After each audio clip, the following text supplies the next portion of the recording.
Joshua 9. The Gibeonite deception. Now when all the kings west of the Jordan heard about these things, the kings in the hill country, in the western foothills, out along the entire coast of the Mediterranean Sea, as far as Lebanon, the king of Hittites, Amorites, Canaanites, Perizzites, Hivites, and Jebusites, they came together to wage war against Joshua and Israel. However, when the people of Gibeon heard that what Joshua had done to Jericho and Ai, they resorted to a ruse.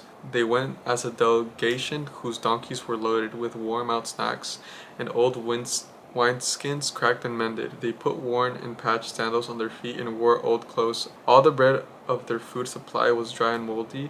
Then they went to Joshua in the camp of Gilgal and said to him at the Israelites, "We have come from a distant country, make a treaty with us."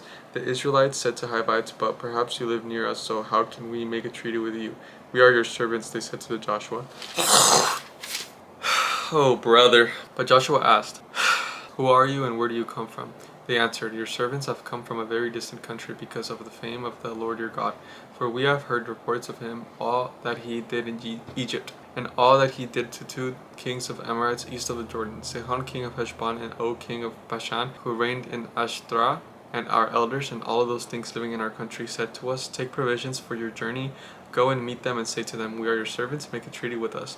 This bread of ours was warm when we left it, packed it up at home in the day we left to come to you. But now we see how dry and moldy it is, and these wineskins that we have filled were new. See how cracked they are, and our clothes and sandals are worn out by a very long journey.' The Israelites sampled their provisions and did not inquire of the Lord. Then Joshua made a treaty with peace with them to let them live, and the leaders of the assembly ratified it by oath. 3 days after they made the treaty with the Gibeonites, the Israelites heard that they were neighbors living near them.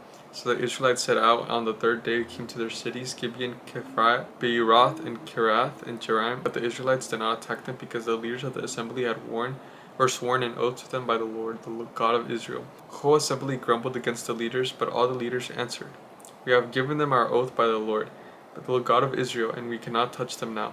And this is what we will do to them. We will let them live so that God's wrath will not fall on us for breaking the oath we swore to them." They continued to let them live, but they let them be woodcutters and water carriers in the service of the whole assembly, so the leaders' promise to them was kept. Then Joshua summoned the Gibeonites and said, "Why did you deceive us by saying we live long away from you, while actually you live near us? You are now under a curse. You will never be released from a service as woodcutters and water carriers for the house of my God." They answered Joshua, "Your servants were clearly told how the Lord your God had commanded his servants Moses to give you the whole land and to wipe out all its inhabitants from before you. So we feared our lives because of you, and that is why we did this. We are now in your hands to do to us whatever seems good and right to you." So Joshua saved them from the Israelites, and they did not kill them. That day he made the Gibeonites woodcutters and water carriers for the assembly to provide for the needs of the altar of the Lord at the place the Lord would choose, and that is what they are to this day. Joshua 10. The sun still stands.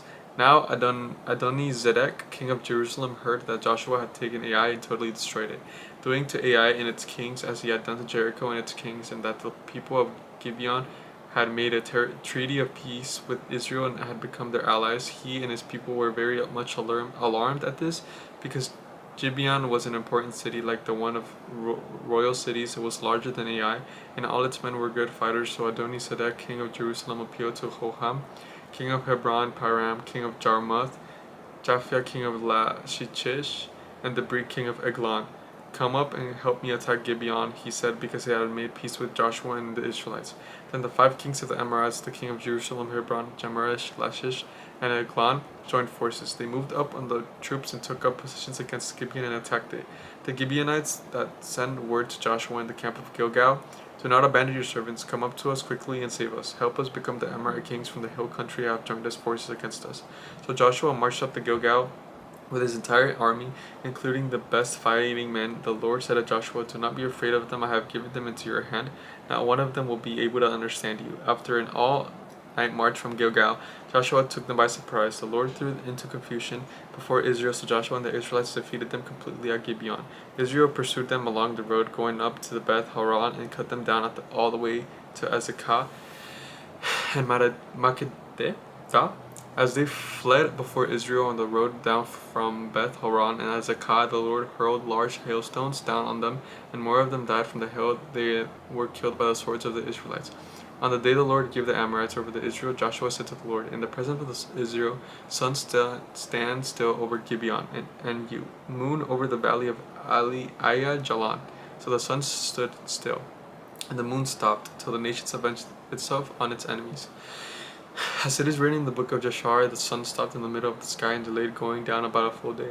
There has never been a day like that before or since, a day when the Lord listened to a human being. Surely the Lord was fighting for Israel. Then Joshua returned with all the Israel to the camp of Gilgal, 5 Amorite kings killed. Now the kings had fled and hidden in the cave of Makkedah. When Joshua was told that the 5 kings had been found hiding in the cave at Makkedah, he said, roll large rocks up into the mouth of the cave and post some men there to guard it.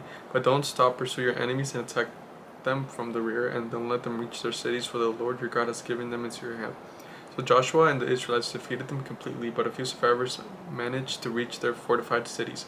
The whole army then returned safely to Joshua in the camp of Makkedah.